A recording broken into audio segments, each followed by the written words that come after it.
Today's Veda was filmed in front of a live studio audience. Not really. On today's Veda, you might have noticed that things are a little bit different. I'm in front of this microphone, and that is because I am using my streaming setup. And the reason that I'm using my streaming setup is because we're going to be talking about live performance. Oh, I love those air horns. I use them so much. They're so dumb, but I love them anyway. I'm a bit of a recovering perfectionist, and that means that I want everything done my way exactly. And so one thing that live performance kind of helps with, like streaming, like in this situation, is that nothing can be perfect. If I flub a line, if I say something and it isn't funny, if I look in the wrong spot, if I don't react to something, that's just the way things are.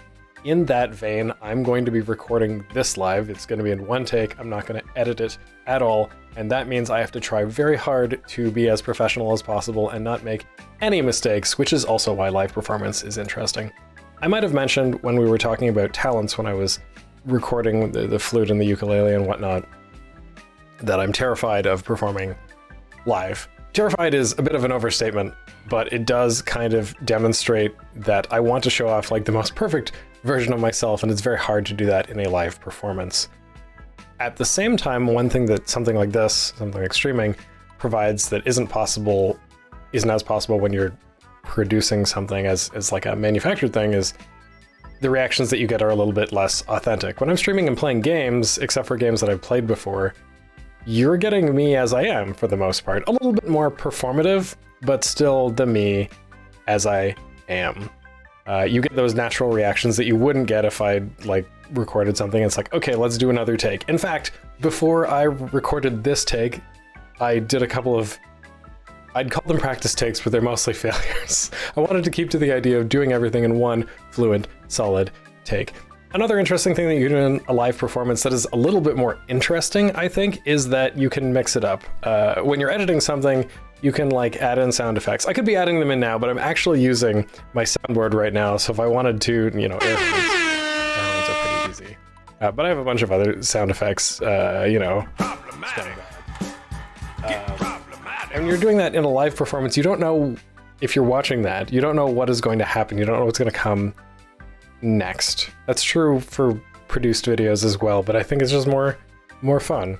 You also get to try to push the envelope in terms of what is possible.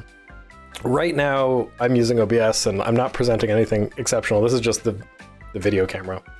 But over top of that is an overlay, and that means I can do things like, you know, I don't know, you want confetti? I don't know why I didn't do the air horns there. But this is just HTML, just a little HTML confetti, and it's fun to try to push the envelope like that. You can do like vocal effects, because I am a robot right now, or I'm some sort of mellifluous demon. Or this is me at mission control. I don't know, there's just something about it that's something about live performance and the improvisation and not knowing what's going to happen, but also in a controlled way that's kind of fun. I have some notes that I've been kind of looking at, but mostly I have to think on the fly because I want this to feel natural. Which doesn't, it feels a little bit forced, because I'm half reading and half coming up with things on the fly. Anyway, that is why I'm recording in the streaming space. That is partly why I like doing this sort of pseudo-live performance.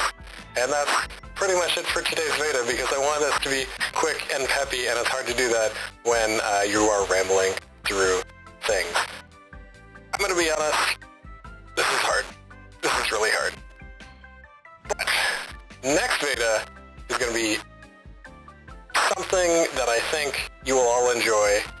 You will have questions, or maybe you won't. I will have questions, and I will also have answers.